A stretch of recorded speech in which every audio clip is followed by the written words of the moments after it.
Um, so welcome everyone again. Happy Tuesday. I hope you are enjoying the start to your week. My name is Logan Malik, and I am the interim executive director at the Massachusetts Climate Action Network. We are a statewide organization with over 65 chapters across the Commonwealth, focused on supporting municipal level action and advocates taking action, as well as municipal officials taking action. So we are so happy that you are here with us. Thank you so much for taking time out of your busy schedule to join us. Before we get going, I also want to thank our panelists for taking time out of their busy day. We could not do this event without you, and we are so grateful to have you. I also want to thank our partners. MCAN is joined by the Massachusetts Building Electrification Accelerator in sponsoring this work, as well as HEAT. And we are so excited to be partnered with you both. As far as the agenda for today, we are going to begin today by providing a little bit of an overview and a summary of why we're here, why building retrofits and electrification is so important, and the challenges as well as the opportunities that are available at this point in time in our Commonwealth. We're then going to open up a panel presentation where our three wonderful panelists will give brief remarks around various different aspects of our talk and of the topic today, namely kind of how to do retrofits in an equitable manner that engages with community, how to ensure that work does not displace residents, and kind of some of the amazing opportunities that are currently available in our state and that will be increasingly available in the near future. Following that, we'll have a brief panel discussion with a few targeted questions that I will ask, and then we will open the conversation up to you all and make sure that you all have a chance to ask questions. So if questions come up as the panel presentation is taking place, or as we kind of start the panel discussion, please don't hesitate to drop your question in the chat, and we will get to it. We'll get to as many of them as we can. Following that Q&A, I would encourage you all to hang on and join us till the end, because we will be talking about some important next steps and some plans that we have for future support and future opportunities to engage and to make sure that you all who are doing this work on the ground have the tools, have the connections, have the resources that you need to be successful in your work. One of the key things that we'll be asking at the end of the presentation is that you take a few minutes to fill out a survey. This survey will be incredibly important because it will help us to understand where are the needs for municipal officials across the Commonwealth, and how can we best serve you? What are the areas that you're most excited about? What are the challenges that you're facing? And that will really help to guide us moving forward in making sure that we are supporting you all to the best of our ability. So it should be a wonderful, wonderful hour and a half. And we're so excited that you're here. I think we will go ahead and kick things off right away. And I will do that by introducing Ann Wright, who is the facilitator of the Building Electrification Accelerator program here in Massachusetts. So welcome, Ann. Thank you, Logan. Good afternoon, everyone. Thank you again for coming to this event on retrofits without displacement. As Logan said, my name is Ann Wright. I am a facilitator of the Building Electrification Accelerator, an organization of over 30 Massachusetts municipalities working toward equitable retrofitting and electrification of housing in the Commonwealth. We're here today because our state has two intersecting crises: housing and climate change. Let's look at housing first. This past summer, the median sale price of Massachusetts single-family houses rose to $585,000, a new all-time high. Rental prices have also gone up about 30% over this last year. Mortgage rates are rising as well, and there's a persistent bias in mortgage lending rates, contributing to Black, Indigenous, and people of color being forced out of higher priced areas where many jobs are located. So few affordable multifamily buildings have been built over the last 30 years, in spite of a very large increase in our state population. What's more, so many dwellings are not weatherized, and non-weatherized housing costs way too much to keep warm. And it's not ideal for electrification retrofits. Many homes and apartments have not moved forward with needed weatherization due to the extra hurdles of needed barrier mitigation for knob and tube wiring, combustion safety issues, vermiculated asbestos problems with existing insulation, and mold and mildew. Also, the complexity of understanding the Mass Save program and its financial incentives and rebates, and concern about improvements causing rent increases may also be barriers. We need to address this housing crisis. The second crisis we are facing, of course, is the climate crisis. There are signs of it all around us and blaring at us from news headlines. 1/3 of Pakistan underwater, 100-year storms every year or two, extreme weather threatening everyone, especially coastal communities, air conditioning being a necessity for health rather than an optional luxury. And just in case you need more convincing, the 800 scientists that make up the International Panel on Climate Change say that we need to stop burning fossil fuels in this decade if we want to avoid reaching a tipping point. As one example, Governor Baker announced in early 2021 that to meet our emissions goals, we need to electrify 100,000 houses per year for the coming decade. So far, we are woefully below that goal. Now, at the end of 2022, we haven't yet electrified even 1,000 houses. There are many challenges to getting our buildings off fossil fuels. The sheer number of housing units needing retrofits, weatherization, safety improvements, and decarbonization is daunting. It's been difficult to access Mass Save benefits, especially for low-income residents. There isn't adequate workforce training of skills needed for electrification and energy efficiency. And the state legislature can be slow in adopting policies that require and fund electrification. So we do have crises on our hands, but we also have tools to address them. Today, we'll provide you with existing tools to support your work, including successful models, funding sources, and the realization that the first step to electrification is to understand a property's existing fossil fuel use, the age of its appliances, and the options to plan ahead to transition to electrification. One thing that we, the sponsors of this event, agree on is we are not waiting for the state. We believe that municipal action is critical to drive state policy and action forward. And that's why we called on you municipal officials to join with us to learn, share resources, and take action. We are at a historic time where there are much improved Mass Save resources and greatly increased levels of rebates, subsidies, financing, and tax credits from the state and federal government, some available now and much more that are about to be available. Our panelist, Beverly Craig from the Massachusetts Clean Energy Center, will give us a lot more detail about sources you can access. And we will also have a handout with links to other sources and handy search tools that will be updated as the funding rolls out. A second reason for hope. There are laws in place and practices that can be utilized to minimize displacement of renters. Our panelist, Charlie Herrick of the National Consumer Law Center, will tell us about these.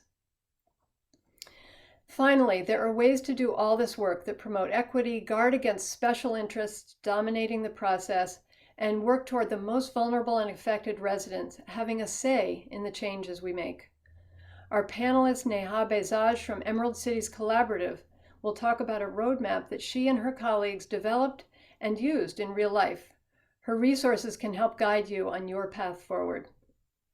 Most of all, there's hope and energy. I'm constantly in awe of the smart, active, dedicated, and energetic municipal staff, residents, industry partners, and nonprofit advocates that are working tirelessly towards solutions on both these crises.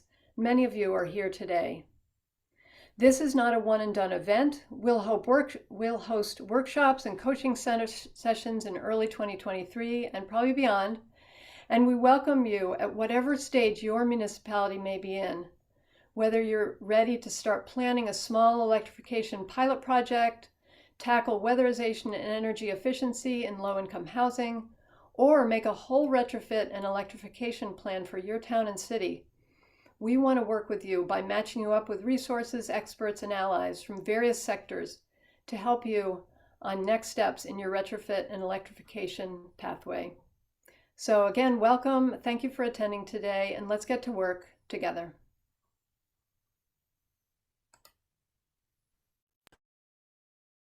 Thank you so much, Anne. I think that was a beautiful framing of the challenge as well as the opportunity. And I think gave us a really wonderful, go ahead and introduce our first panelist, Neha Bezaj. Neha is the Senior Economic Inclusion Manager at the Emerald Cities Collaborative. In this role, she works to provide training and technical assistance to building contractors in working on their capacity to build green projects, assisting affordable housing owners with accessing funding for energy efficiency and electrification retrofits, and working with communities and municipalities to develop equitable policies and programs for building electrification. Prior to this role, she previously worked as a senior analyst on electric rates at the California Public Utilities Commission and on issues related to food access in low-income communities. Neha holds a BA from UCLA and a master's in city planning from MIT. And with that, I will go ahead and let you take it away, Neha. Thanks, Logan. So hi, everyone. Thanks for joining us today. The Equitable Home Electrification Toolkit that I'm going to talk about today was developed myself, my colleagues at Emerald Cities, as well as some folks at Rocky Mountain Institute, RMI. Next slide, please. Next slide, please. And so the toolkit itself is a set of tools and a process guide for helping communities develop equitable building electrification roadmaps. I think for one thing we really stress to municipalities and to communities is that a roadmap is not your ultimate, and this is how we're going to get electrification done. It's sort of your plan for the plan. So walk before you run. And it is specifically designed for municipalities and communities to work through together as a team rather than separate entities. Next slide, please. So this toolkit was developed with cities and with municipalities and community-based organizations in California. However, there's no reason that it doesn't also apply to municipalities and community-based organizations in other parts of the country, including Massachusetts, obviously. We had 10 municipalities and community-based organizations join us for a 9-month cohort where we walked through the basics of building electrification, the basics of community engagement, and really went on a journey together in terms of learning about building electrification and learning about each other's goals and perceived needs and perceived barriers. Next slide, please. So Emerald Cities Collaborative, our whole spiel, our whole shtick is building electrification must happen equitably. And so for us, this means collaborating with communities that are most impacted by climate change and poor air quality to co-create solutions that will meet and center these communities' needs. For us, equitable climate solutions are the only climate solutions. Any climate solutions or building electrification solutions that exacerbate inequity are not real solutions. Next slide, please. So we're not just concerned with equitable outcomes. We believe that an equitable process is key to achieving equitable outcomes.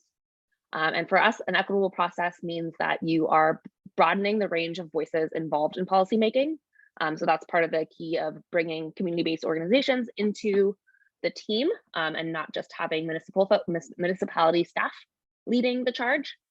And it also deepens the impact, deepens the influence of those most impacted by climate change and poor air quality, again, by bringing them into the policymaking process. Oh, sorry, Logan, can you go back one? Thank you. And for us, an equitable outcome, we like to think about equitable outcomes in the framework of targeted universalism. So we have a universal goal for everyone, right? So in this case, it might be everyone has access to building electrification technologies, but the strategies to achieve that goal are targeted based on each group's particular needs and their situation within the structure, culture, and across geographies. So although we have the same goal for everyone, the different supports and policies that are needed for each group might differ. Next slide, please. Next slide. So you can find the toolkit online, hosted on RMI's webpage, rmi.org / equitable home electrification toolkit. Next slide, please. And the toolkit is, as I mentioned, a process guide and a roadmap template. Today I'm going to focus on the process guide piece of it, which is really four main parts. If you can go to the next slide, please. So it's about engaging your community, establishing your team, completing preliminary research, and drafting your roadmap. And the preliminary research here is really, again, the roadmap is a plan for the plan. So you're not, you're answering the questions that you need to answer before you can actually create a plan. And so today I'm going to really focus on those first two pieces, engaging your community and establishing your team. Next slide, please. So for engaging your community, the reasons that we believe this is particularly important, it means that you're going to actually end up addressing that needs that are identified by the community themselves, as opposed to what needs that you perceive need to be met. It helps to build trust between community and municipality. And, although this toolkit was developed in the context of building electrification, the same model and framework can be used in policymaking across a range of topic areas. So it starts to develop equitable and sustainable engagement structures.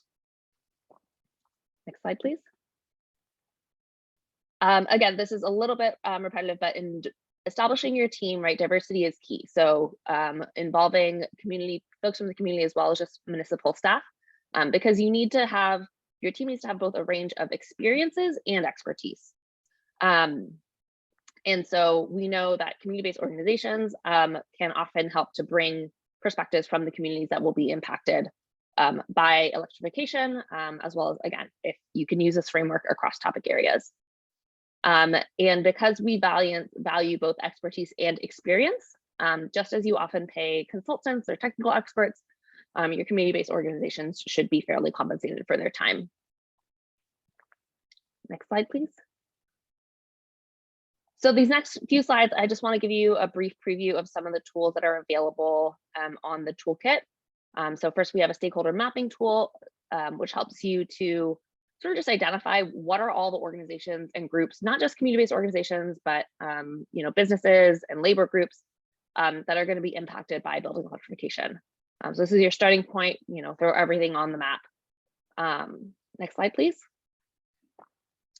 Then once you've had that sort of laundry list of all the possible organizations and entities that are impacted or have something to do with building electrification, you can look at these 7 different indicators to try and suss out which are the organizations that are most important and key to be involved as co-creators in your road mapping process. Next slide, please. And so we are really aiming to be towards the right side of this spectrum, the spectrum of community engagement. I believe Anne's going to send it out as a read after the fact. This is sort of the Bible for community engagement. And we're really aiming to be in that number 4 spot, collaborate. Next slide, please. And so once you've done your stakeholder mapping, figured out like who amongst those stakeholders is really the best fit to be on part of your team, the rest of the toolkit is really a community collaboration workbook. It's a set of exercises that municipal staff and community-based organizations can work through together to develop the content that will eventually go into your roadmap. So it really helps we really recommend that you do these exercises together alongside community-based organizations rather than doing them independently. Next slide, please. And finally, thank you.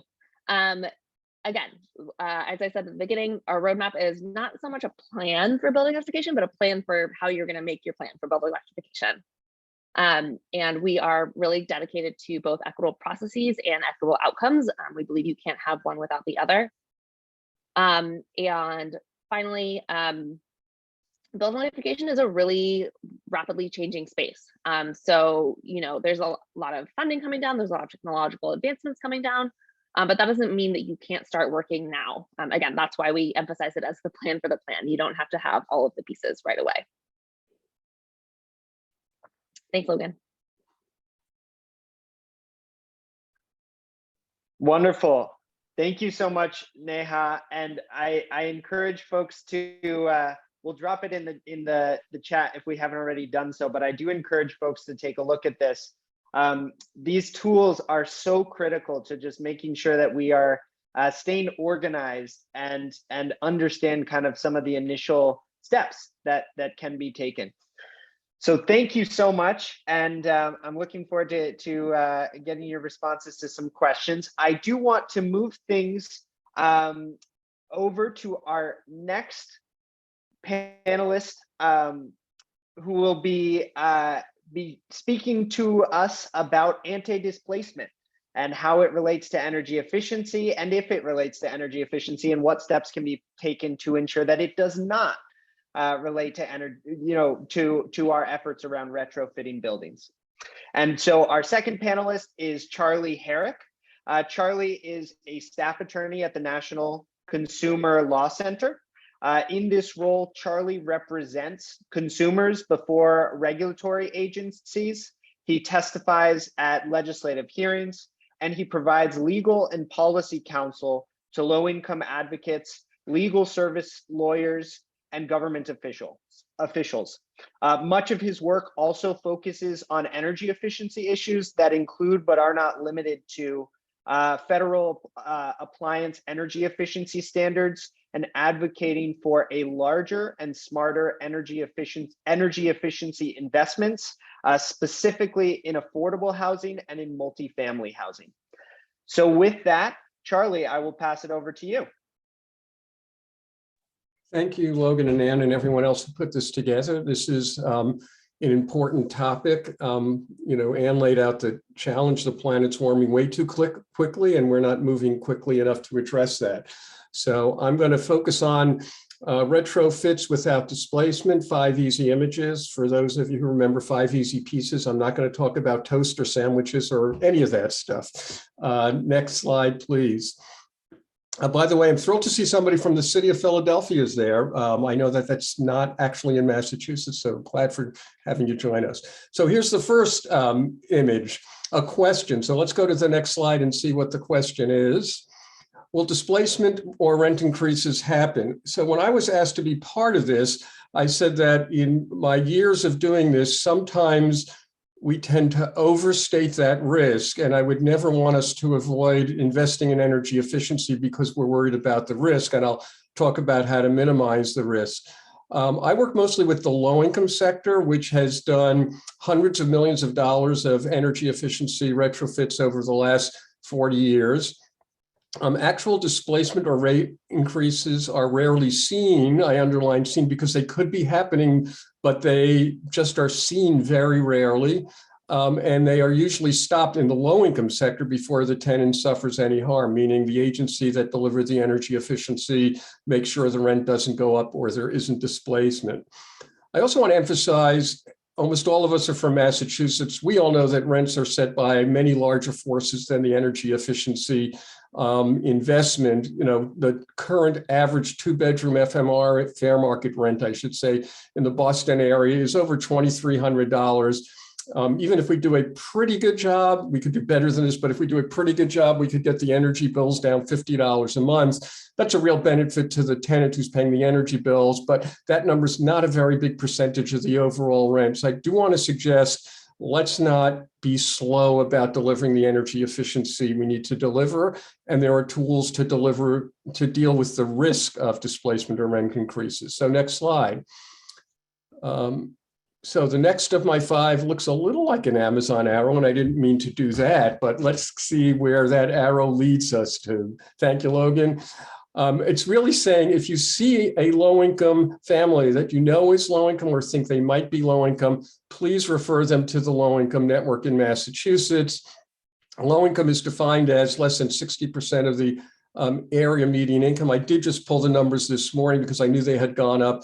It's over $81,000 a year for a family of 4. So lots of the folks we're trying to help are eligible for free services. And that's why I would want you to refer them to the low-income network. And you have a link there to the brochure that tells you in each of the 354 cities and towns in Massachusetts which agency is providing the free heating systems, the free weatherization, and the free appliances. So make sure those people don't go into programs where they have to pay something out of pocket because they can get it for free. Next slide. So the third of my 5 easy images is there's a fork in the road, and let's look where that fork leads us. Logan, next slide. Choose your property. So I've worked quite a lot in Massachusetts and in California with this difficult issue. How do we avoid putting money into a building where the building gets flipped? And certainly both in Massachusetts and California, obviously, there are tremendous forces driving gentrification.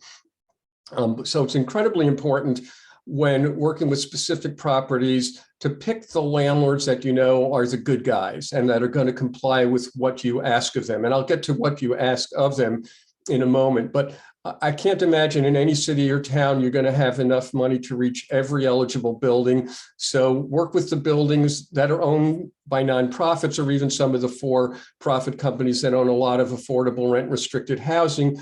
So you know you're working with players who are going to keep the buildings affordable and are not going to look at the energy investment as a way to jack up the rents or try to flip the entire building into a different income class of customers. I do want to stress that it is easier to get owner buy-in and compliance with contracts or even get them to sign those agreements as the subsidy increases. So in the low-income program, when a local agency is offering 100% of the energy efficiency costs, it's a little easier to get the owner to sign an agreement that says, I'm not going to increase rent for a period of time. I'm not going to evict somebody except for cause. So a lot will depend on your program design. And of course, we're talking, I think, in a lot of cases about programs that aren't rolled out yet. However, that gets back to a central point, which is this is an incredibly important topic right now. So already in the Mass Save program, the utilities and those they contract with are spending hundreds of millions of dollars a year on energy efficiency. We're also getting a very large increase in the federal weatherization budget. And obviously the Inflation Reduction Act has yet more money. And Bev will talk about some of those pots of money. But there's a lot of new money out there. And so it is important to think about program design and what we ask of owners when we invest in rental properties. Next slide, please, Logan. So this gets to the real meat of what I really want to focus on today. And that is, what can you ask an owner to sign? What may work? Next slide, please. So in the low-income program for decades now, when the low-income program invests in a property, they have the owner sign an agreement. Sometimes it's a 3-party agreement with the tenant, the owner, and the agency delivering the work. It could be a 2-party agreement, but the agreement is basically tying the owner's hands not to raise rents for a period of time and not to evict people except for cause. In the smaller buildings, the agreement often covers 1 to 2 years. In larger buildings, because the investment can be quite large, literally could be over $1 million in some cases, the period of the agreement might run longer. Of course, we'll leave that to local municipal officials to decide what might work in a particular community. But the goal is to actually have a written agreement that says, landlord, you will not be raising the rent for a period of time, and you won't be evicting tenants except for cause. The second thing gets at the gentrification problem, because in Massachusetts, as in most states, there are no fault evictions. The lease end, I don't want to renew your lease. We don't want a landlord to use that legal option to flip the building to higher income tenants. And the first one is just to make sure the landlord is not trying to capture the benefit that we are trying to get to the tenants of reduced energy bills. And an additional one that's signed particularly with the larger buildings, which often have some level of rent restriction on them already is to get the landlord to agree that they will remain affordable for a period of time. And it usually specifies, for example, that 50% of the units in the building will remain affordable for a certain period of time. It's a way to perhaps extend the affordability restriction that might expire. Next slide, Logan. And I think this is the last of my 5 points. Educate, engage, and empower the tenants. Next slide. Make sure the tenants understand what these commitments are. So something I've actually litigated in California and gets talked about in Massachusetts. Well, what's the enforcement regime for this contract? Well, the real enforcement regime, no, we don't have rent control. We don't have a state agency that's going to monitor every one of these contracts. It's the tenants know that there was a contract that said you can't raise the rent owner, you can't evict the tenants. So the tenants will go back to, I guess in this case, the municipality and say that owner's breaching their contractual agreement. And I would hope that with backup from the municipality or who's ever making that investment, there would be compliance basically enforced upon the owner who signed it. So I think that's the end of my presentation. It's kind of simple. There are those 5 points. I'm sure people can contact me, Logan, or others will post our contact information. And again, I want to thank Logan and Ann and everyone who put this together and all of those who are listening to us. Thanks. Thank you so much for that, Charlie. That was a really helpful overview in an area that I think oftentimes we don't necessarily tie as much as we might want to this critical work we're doing around building retrofits and electrification. So thank you so much. Logan, can I add one more thing? I actually sent sample such agreements. So this isn't abstract theory. I've sent sample agreements that get signed all the time, and I'm sure Logan or others will distribute that after the meeting. Absolutely, we will. And I think that's an important piece of the puzzle, is making sure that there are samples that can be easily utilized. Well, thank you so much, Charlie. I want to turn to our final presenter, but before I do, I want to just mention that if you haven't already, and I see there's some in the chat, but if as the presentation continues to move forward, don't hesitate to write your questions in the chat. We will do our best to get to them. And so if you have any as the presentation continues, don't hesitate to just jot it down. So our next presenter is Beverly Craig. Beverly is a senior program manager at the Massachusetts Clean Energy Center, or MassCEC, which is what I will go ahead and call it.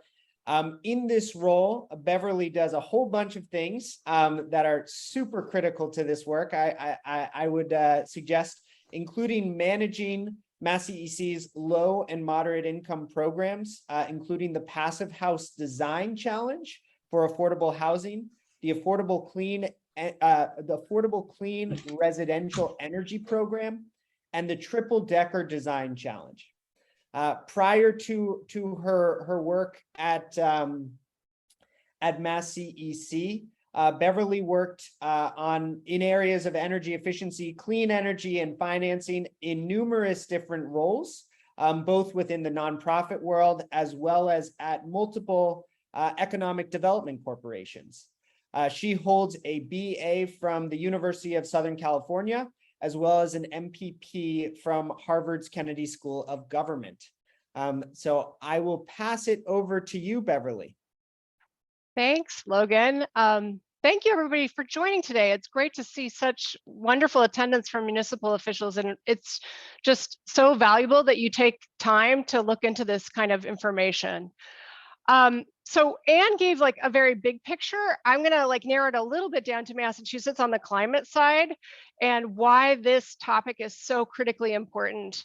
And just a quick brief thing, MassCEC is a quasi-state government agency. We're very small. We try and encourage the clean energy economy in Massachusetts, and we also try and help the state reach its very ambitious climate goals. Buildings, we know in terms of the climate emissions picture in Massachusetts, transportation is the biggest slice of the pie, but right after it is buildings. And we just can't ignore buildings if we're going to get to our net zero by 2050 goals. We know that 80% of the buildings that exist today probably will still be here in 2050. And what that means is those about 2 million buildings that'll still be here, we need to make them at least around 30% more efficient, and we need to get fossil fuels out of them. We also will see some new constructions or in the range of about 500,000 new buildings. And that really means that as we build new schools, new senior living facilities, new academic institutions, that we really need to make those as efficient as possible with as little fossil fuels as possible. Next slide. And so the topic of this is around creating housing without displacing people. And so the most common affordable housing that exists in the state would be either public housing or low-income housing tax credit funded low-income housing. And those properties typically every 30 or 15 to 30 years will go in for refinance to refresh the baths and kitchens and keep it maintained as affordable housing. And that's a very typical finance strategy in the low-income housing tax credit world. This is a project, Salem Heights, that I think is a fantastic example, if you're looking for one, for how a deep energy retrofit that's actually to the passive house standard can be done without displacing tenants. And sort of the history of this property was it was built way back in 1974, and Preservation of Affordable Housing, POA, purchased this property when the initial deed restriction was expiring. So potentially all of these 283 units could have been privatized and condoized, and POA came in and actually financed the purchase of that property in order to maintain that affordability restriction. And I think they extended it out for 100 years.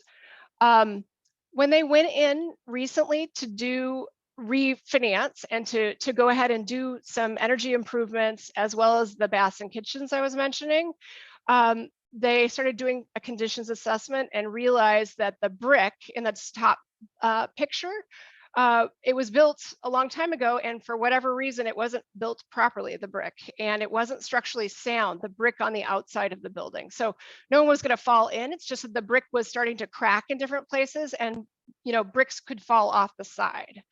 And so what that meant was it's going to be a lot bigger and more expensive rehab than POA had originally thought. But on the flip side, it was the chance to do a deep energy retrofit. So they did go ahead and get low-income housing tax credits and other financing. Is a $40 million renovation project, but they did basically reclad the building. They took the brick down, they put new cladding on the side. It's an envelope that is very high efficiency, low drafts, better windows. They put in a very large photovoltaic solar system at the same time, and they electrified the heating and the cooling and added ventilation, which the ventilation was not operating in this building when POA acquired the property. I mentioned that, or actually Logan mentioned that Mass Save programs have been getting more ambitious. And first of all, I want to give credit to all the climate activists and municipal officials that have been writing countless emails to the state legislature and to the Mass Save EEAC, the energy efficiency plan for this 3-year plan, because you're already starting to see the results. And one of the results is that the lean multifamily low income program through Mass Save was able to contribute $2 million to this rehab, so that it wouldn't just be reclad, but we'd use that opportunity of envelope improvement to actually go to a deep energy retrofit that's to the best that we possibly can, and to set this up to get all the fossil fuels out of it. Next slide. So we have way more than we could possibly talk about here about tools and financing and money that could be available to help with projects like that, if you have those in your community. I mentioned the $2 million that came from the Mass Save Low Income Energy Assistance Network, or what you'll hear called LEAN program in Mass Save. So that's for 5 units and above.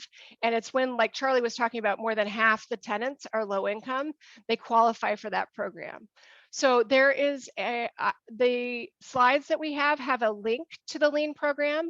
And I would encourage any of you who know of public housing, low-income housing tax credit housing, or any buildings that have more than 50% of the tenants that are Section 8 or low income, to put those properties into the lien program now. It really helps for them to see the pipeline, even if it's going to be 3-4 years before refinance, to start getting the assessments done so that they can start budgeting for this. There is a more formal deep energy retrofit offering that the Mass Save program is going to be rolling out in the next several months. In addition, for several years now, the Mass Save program for new construction has been offering a passive house incentive. So those of you who haven't heard of passive house, I know it's a strange term. It's a German term, actually, and house means building there, and passive means like really low energy. So passive house, when you build to the passive house standard, it's between 40 and 60% less energy for every square foot of that building in Massachusetts as compared to what people are typically building right now. So when we talk about net zero homes, when we talk about net zero buildings, if you can really drive down at the new construction stage the energy needed for that building, you really have a shot at doing that on site, or at least being able to bring in enough renewable energy to make it a net zero building. That program actually offers $3,000 per unit. And this is not just affordable housing, this would be any kind of multifamily housing that's over 5 units. Those, you as municipal officials, I think it's really important to make sure people know, developers in your towns and cities know that this exists. It's not only $3 grand per unit, but there's actually very generous pre-construction incentives for the modeling to be done, for them to see what kinds of things might need to be upgraded so that they can understand what kinds of costs are involved. The experience that Mass CEC has had, we funded 8 different affordable housing projects to go to the standard, is that so far the average for those 8 has been 2.2% increase in cost, which is not to say it's nothing, but it is relatively small in the realm of these kinds of projects. And we have been seeing the built projects actually be on the better side of that 40 to 60% range. So mostly using 60% less energy than most comparable buildings built in the same time. The other thing that I will say is there are additional resources for decarbonization of multifamily projects, both affordable and those that are majority low income. So it might be like naturally occurring affordable housing in gateway cities. What I would recommend is if any of you are representing communities that are gateway cities and have projects like that, to reach out to Emily Jones at LISC. There's some funding that Mass CEC and DOER can provide for helping to figure out how you would decarbonize a building like that for those programs. And then we can help steer you into those additional decarbonization funding opportunities. The other thing is I'm not real familiar with all the IRA provisions that you can stack on top of these Mass Save incentives, but there's one that I know has changed dramatically, and that is typically nonprofits and public housing authorities and even municipalities with schools and such have had a difficult time making solar work to the same extent that the rest of the economy can, because a lot of that is based on tax credits historically. And if you're a nonprofit, you don't have tax, right? If you're a municipality, you don't have tax. There's ways around, people have found the way, but the new IRA provisions do allow for entities like nonprofits and municipalities that don't have tax liability to actually get a cash rebate for that 30% that everybody else in the economy is getting. And then finally, I'll mention that Mass Save's about 2 weeks away from rolling out a deep energy retrofit incentive.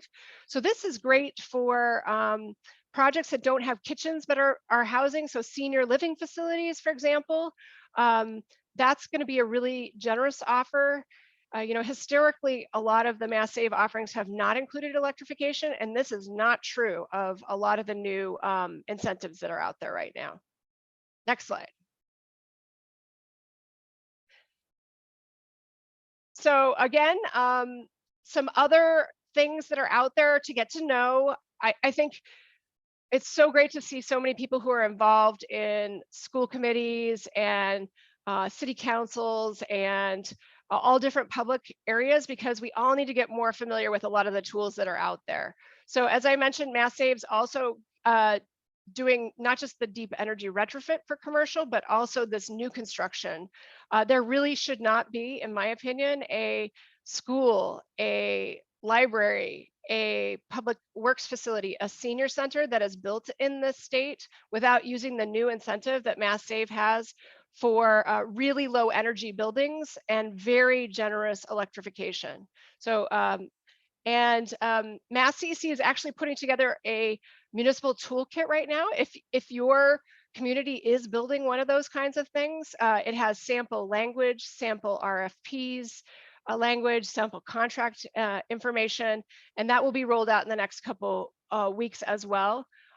And the other thing that I'll mention is Mass Save, or I'm sorry, the Mass Clean Energy Center 2 years ago started a homeowner decarbonization awareness campaign. So I think mostly we've been talking about bigger multifamily buildings, but there is a resource that is going to be starting to advertise pretty aggressively starting in the new year. And hopefully there's a lot of tools in that as well.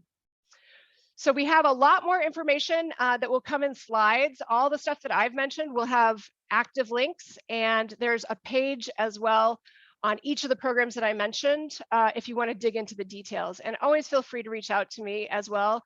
The more people hear about this kind of stuff, the more people are going to take advantage of it. Thank you. Thank you so much for that, Beverly. That was really great, and I think a helpful overview and highlighting some of the most critical resources that are available to do this work. So thank you so much.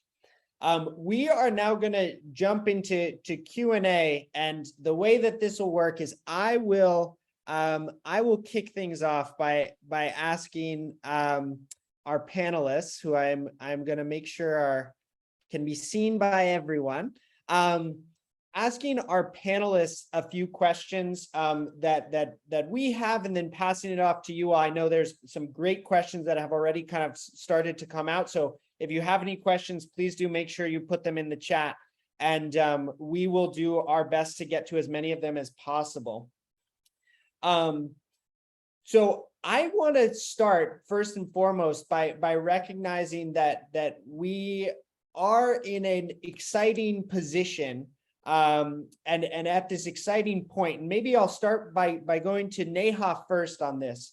But the Inflation Reduction Act has passed, and there are so many questions. I think we're not necessarily in a place to start saying exactly how this will impact all of our incentives and all of our programs. But what is clear to us is that there are going to be more opportunities, increased dollars, et cetera. So how can we start to plan? How should communities start to plan and to think about how they get various different things in place to make sure that they're utilizing those resources, and specifically doing so in an equitable way that includes community participation?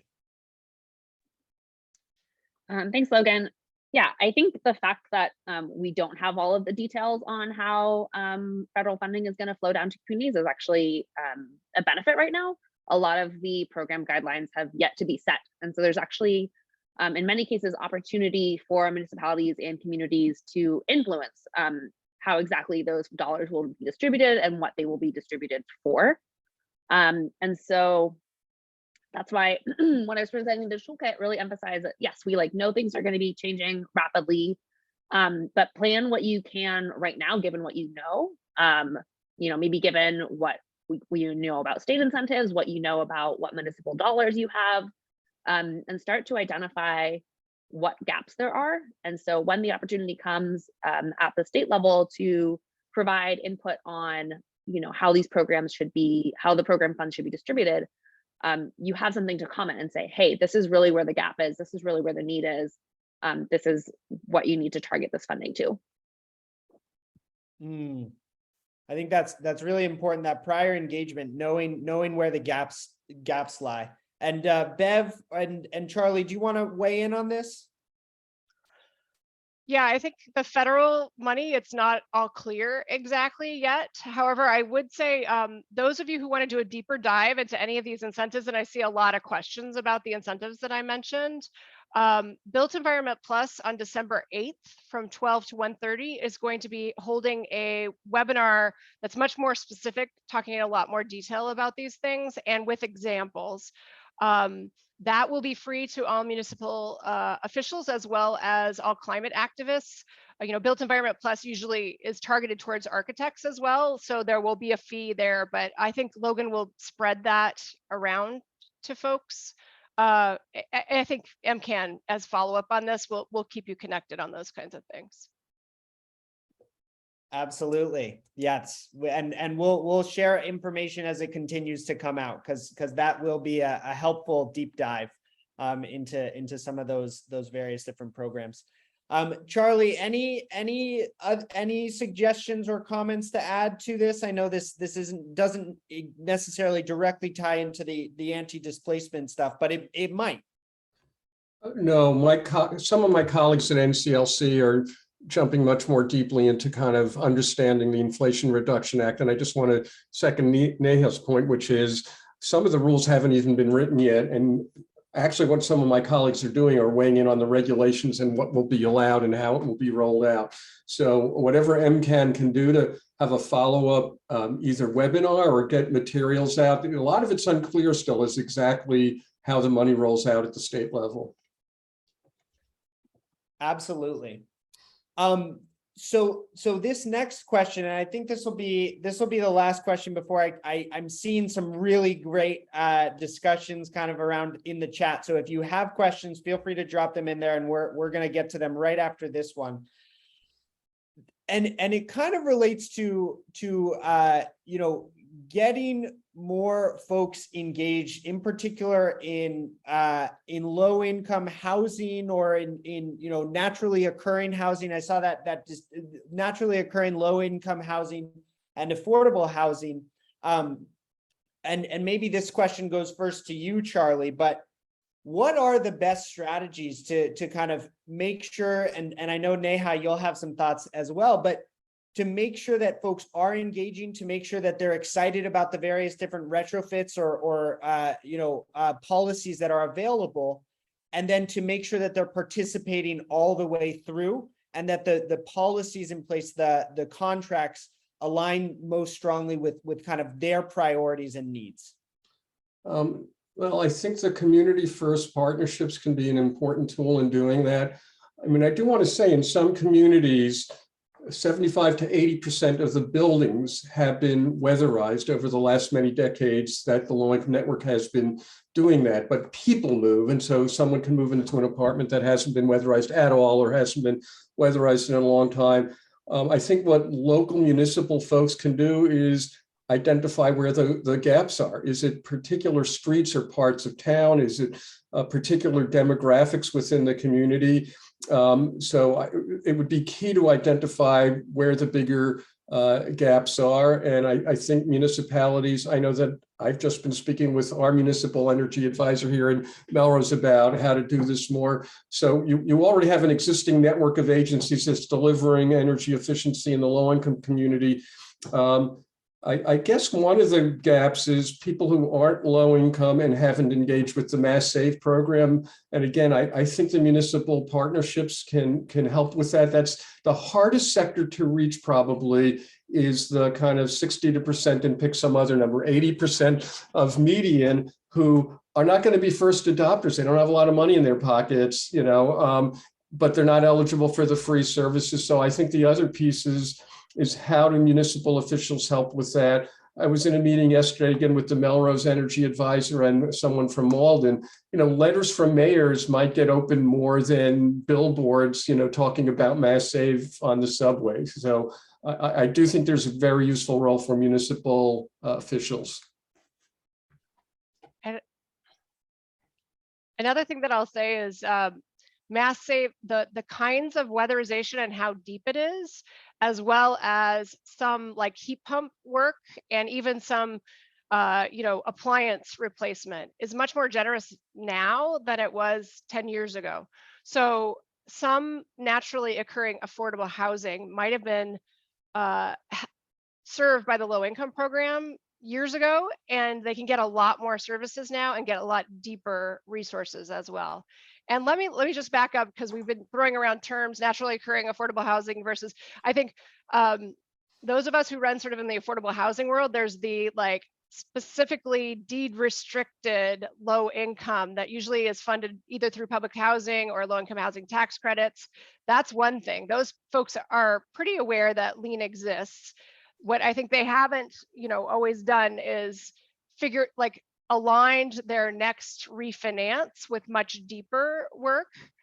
When we say naturally occurring affordable housing, what we might mean is rents are low, probably because there's a lot of deferred maintenance. And so it tends to attract people who can afford less. And so it may be that even though it's not deed restricted, a triple decker has 2 tenants that are below the 60% state median income, and they may have never been served before. They may not even know that they can get fuel assistance and the discount electric rate. And so, like, to the extent that we can spread the word about some of these great programs that have existed for a long time and that they've evolved and that they are getting better, I think Charlie's totally right. Like, cities are much more effective than Mass Save putting something on a billboard, especially when folks have the feeling that they've been seen before. So I know we've seen that in some of the pilots that Mass DEC has run with solar and heat pumps, is that a letter from a municipality, and especially from a trusted community nonprofit, elicits a lot more action and getting people in than just the general marketing that Mass Saves tries to do. I'd underscore one thing Bev said, which is, until this current 3-year plan, electrification wasn't really one of the things that was delivered. But even more so, as appliances get more efficient, a refrigerator could have been replaced 12 years ago, and that tenant might think, oh, it can't be done again. But if it's old enough, many of the appliances can be replaced again because there's more efficient appliances out there. So in addition to finding people that haven't been served, we should not overlook properties that have been served but served a long time ago, because we can go a lot deeper now. There's a lot more money and a lot more breadth in the rules that allow what can be done. And Charlie's right, electrification is new. It's still restricted in the low income area to high cost fuels. So oil, propane, and electric resistance heat, you can get free heat pumps if it's majority. So even if the owner is not low income, but there are 2 tenants in a triple decker that are low income and it's on oil, the low income program can put in heat pumps and pretty serious weatherization. And I would say my personal experience is that low income program does much deeper work than what most of us are used to in the market rate sort of program. So, if you don't like the last 2 assessments you got from Mass Save and your market rate, like, don't assume that it's that way in the low income market. I think that's a really important thing to highlight. Neha, do you have something to add? I saw you came off mute. Nothing too much. Charlie and Bev covered it pretty well, but just to echo Bev's comment that, yeah, your partnerships with your community-based organizations that are working directly with community members, those are your key partners for getting information out about these programs. They're the ones who know who are the residents in their community that are struggling with high energy bills.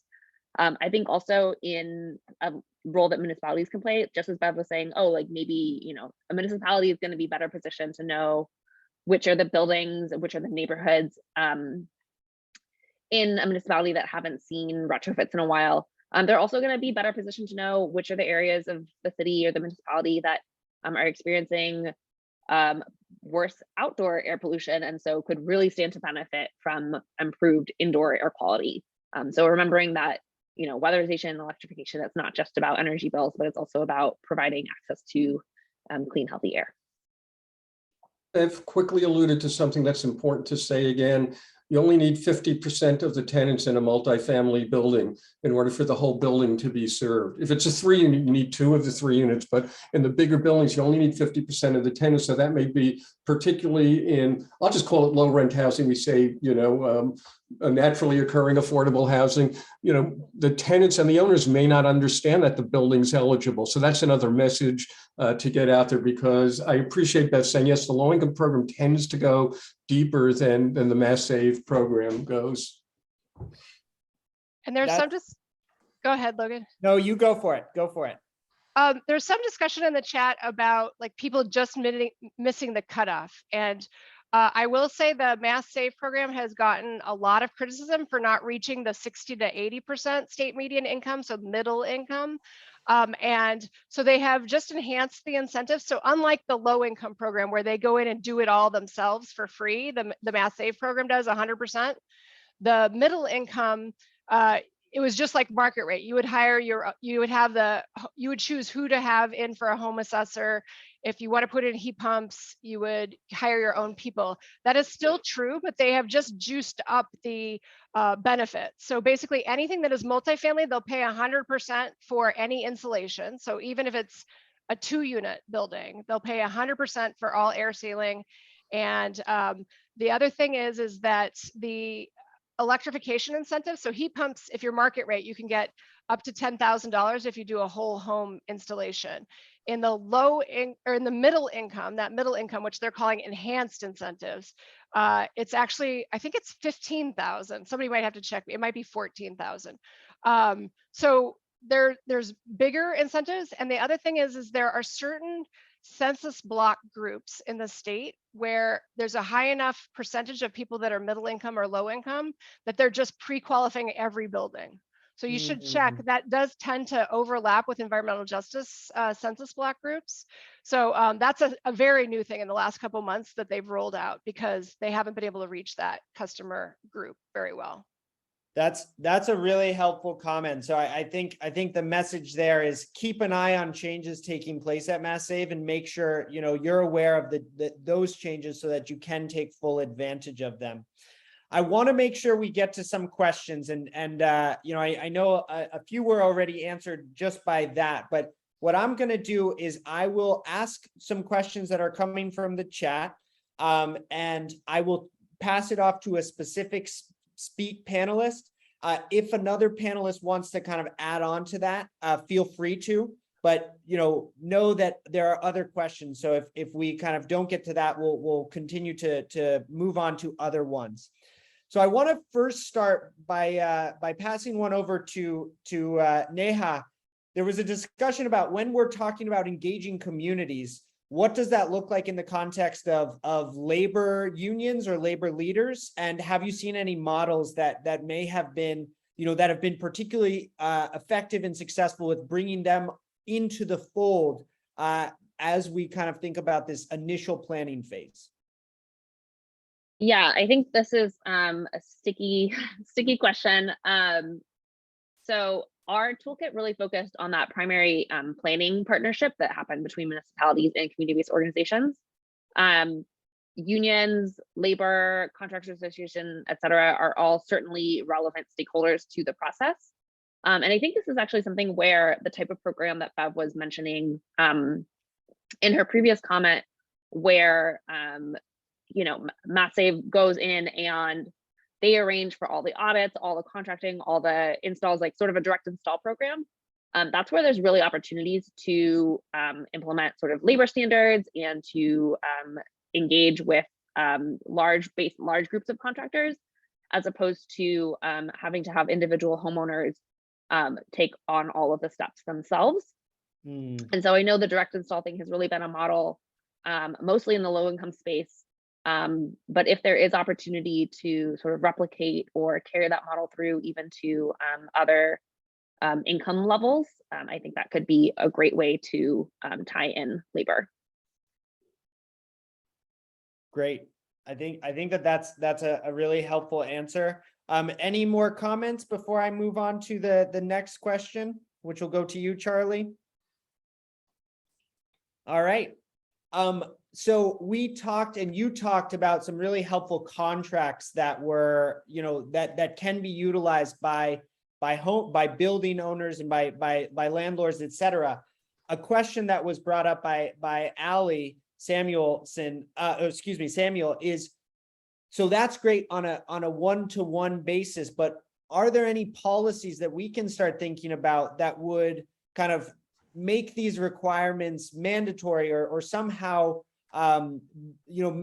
allow an effort to be a little bit more large scale. So it's not kind of going from one landlord to another landlord to another landlord, et cetera. Do you have any thoughts or ideas about how we might be able to move forward as a state?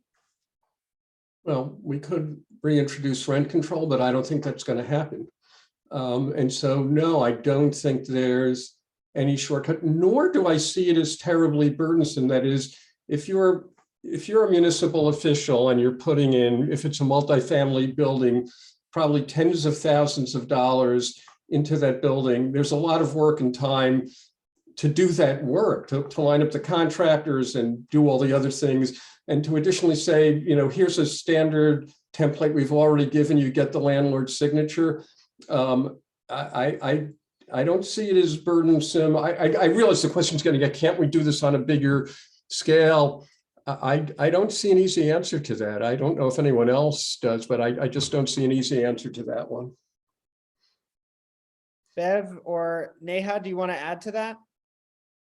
I would only add, I suppose, municipalities have the ability to petition the state for home rule, and whether they're allowed to get some power from the legislature to, within a city or town, regulate evictions and rent increases in properties that have energy efficiency investments.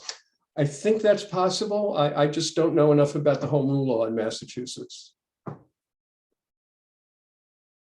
Great. Yeah, I think some homework for folks here on this call and for us leading this to look into. But that's a helpful response. And pointing to rent control as one solution that might contribute to this, though it is a sticky challenge, no question. This next question, and I might kind of fit a few into this. Go to you, over to you, Bev. So there was a question about, you laid out a number of programs, and I think there was a desire to get some specificity or some clarity around which one of, which programs should we really be looking at for retrofits, and which one for new construction, which for both. I think that maybe tying that into, maybe actually I'll let you answer that, and then I'll do a few rapid fire questions that are more logistical, but go ahead and take that.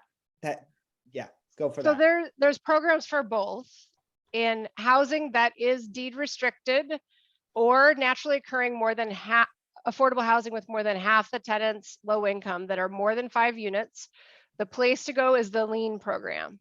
So I'll put that link in, and like I said, there is no reason not to get those in immediately. Like Mass Save sometimes will say that there's not a big enough pipeline for the deep energy retrofit program that they're going to be running out. And I think that's just because people don't put them in, and you need to put them in or they don't see the pipeline, right? So please tell owners that are in that situation to put their properties in that LEAN program application. It's very easy. I mean, the hardest part is documenting, that it's deed restricted, right? Or that it's majority low income. Like a lot of times they can even just look up and see how many people are on the discount electric rate, and they'll know, right? So it's not always very hard at all.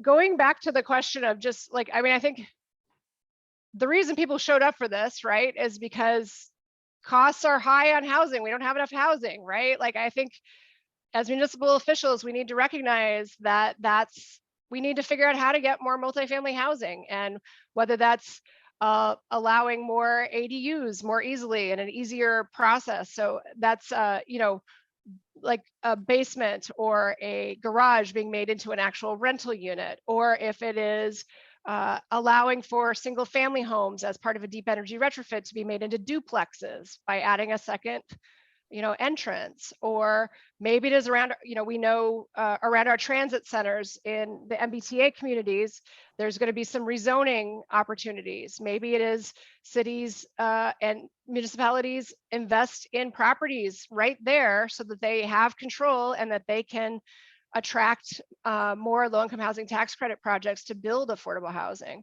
We need to increase the supply of more units. We've had a lot of population growth. We have not had units. We're not going to have any way around this.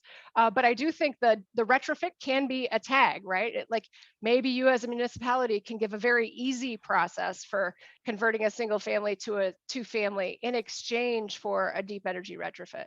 And this is all my own opinion, by the way. It's not Massey's necessarily, but we do need to think about that as well. Absolutely. Absolutely.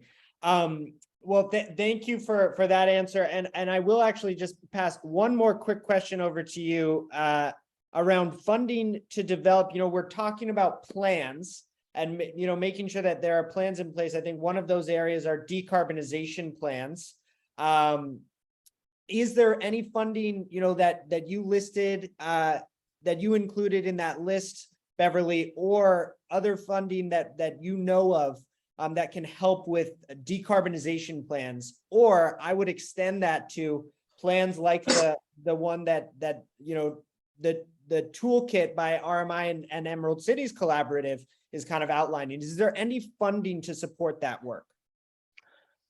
I would say there may be. So the municipal partnership program that Mass Save has, that's to hire a person to help, get word out about this kind of stuff. It's 120,000 over 2 years. I think after this round, which is due November 4th, which is very soon, they're probably not going to offer that real soon again, because they feel like they have a robust number of communities, which I think not everybody might agree with that.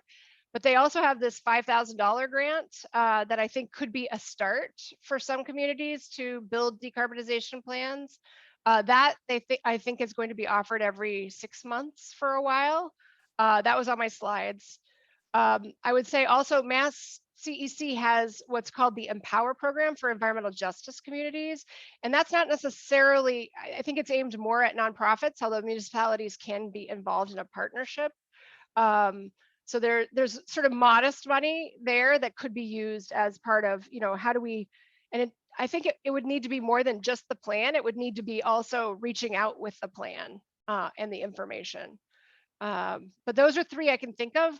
There's not a lot that I would say is out there for the planning side of things. Even if you have a 50-unit affordable housing and like the Salem Heights, right? That was 300 units.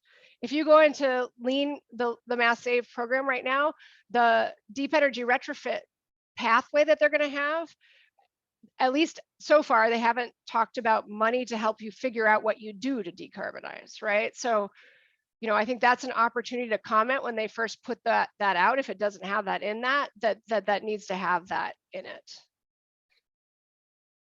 That's a helpful kind of overview, and I think the comment that was also made in the chat is worth considering. Around the availability of potentially IRA money being able to act as one source of funding for planning.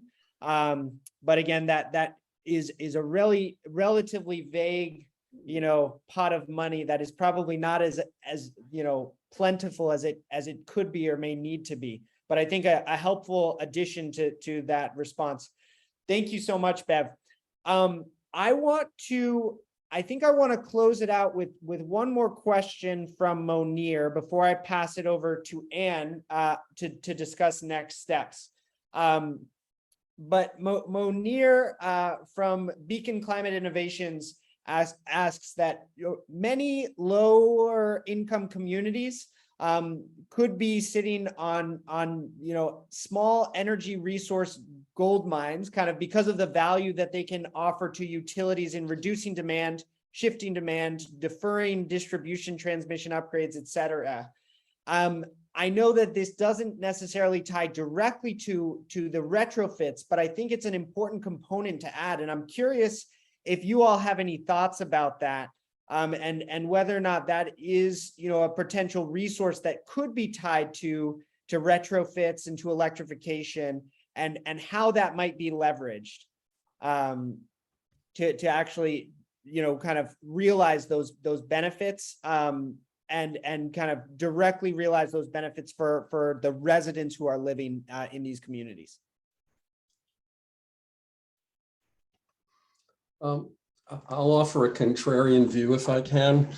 Please. I think it's the more upper income people who tend to consume more energy, who have EVs, who can be given incentives to charge their EVs at night or not do certain things that draw on the electric system, because low-income people tend to use less, and they don't have as many discretionary uses of the electricity. So I'm not sure how much value low-income people in particular can provide in terms of reducing demand. I mean, everybody can reduce demand. If we can monetize it, great. But I think there are more opportunities with people who have all kinds of things in their houses that don't need to run all the time and have EVs that can be charged off peak.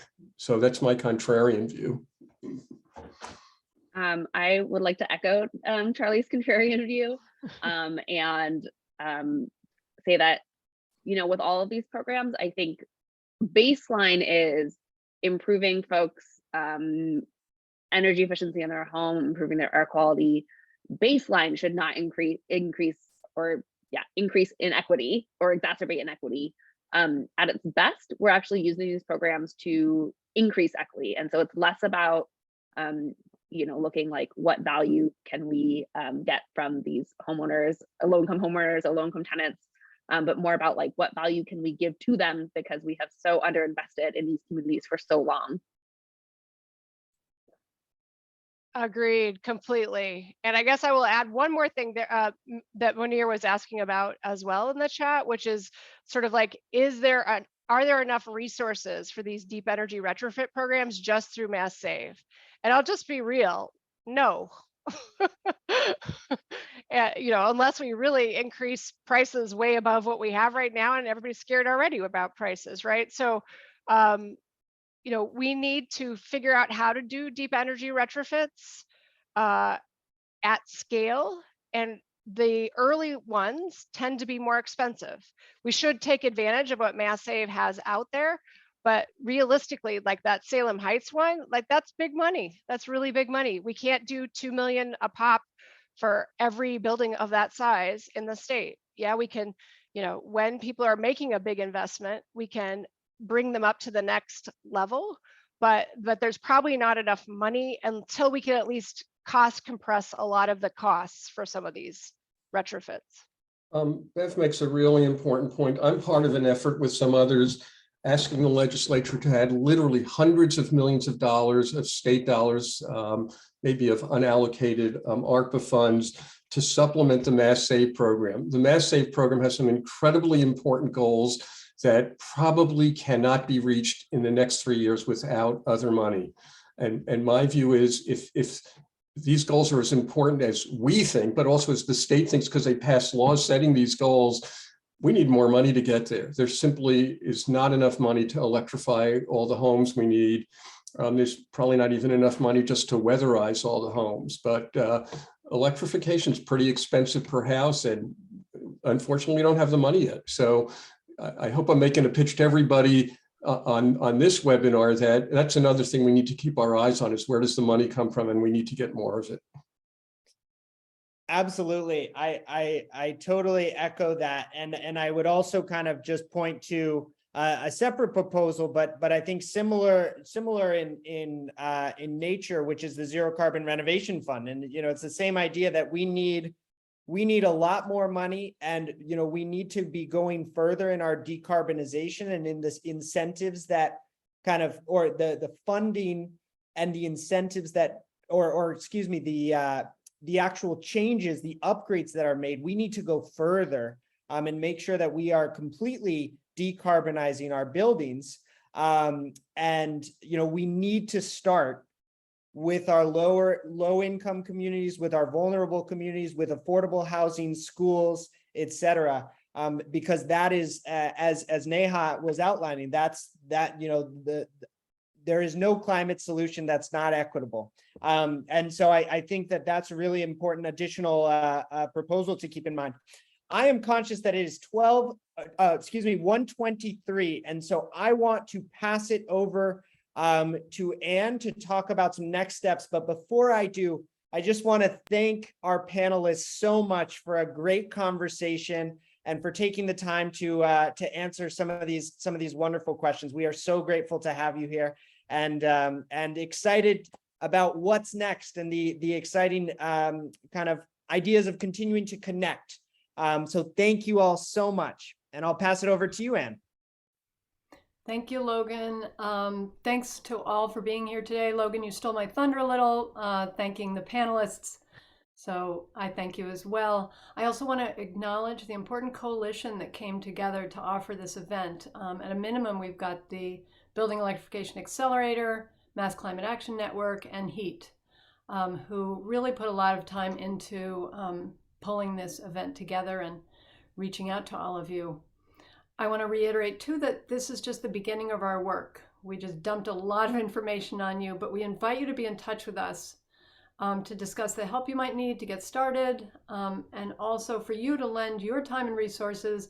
Realize that a lot of people in this room have done a lot of this work. So we need this to be a group effort. So lend us resources that you have as well. Apropos to one of the questions or a couple questions in the chat, we don't know exactly all the details of how we're going to lend coaching and workshops to those of you who would like it. But one thing we do know is that survey that's linked on these slides, and we'll put in our last slide, is going to be a key to starting that process. So please fill it out. Give us all the information you can, and we will get back to everyone who fills out the survey. And finally, we have multiple things that we will send to you: the link to the survey, the slides, the recording of this webinar, and other resources like our contact information and a more detailed handout with more funding sources and search tools that need a little more information to come together about the IRA and other federal funding before we get it out to you. And finally, let's all keep our eyes out for the online event that was announced before, Making Sense of the IRA, sponsored by Built Environment Plus on December 8th. We'll send out that link when we get it. So thank you so much to everybody for joining us. Please keep in touch, and thanks for your attention to Retrofits Without Displacement.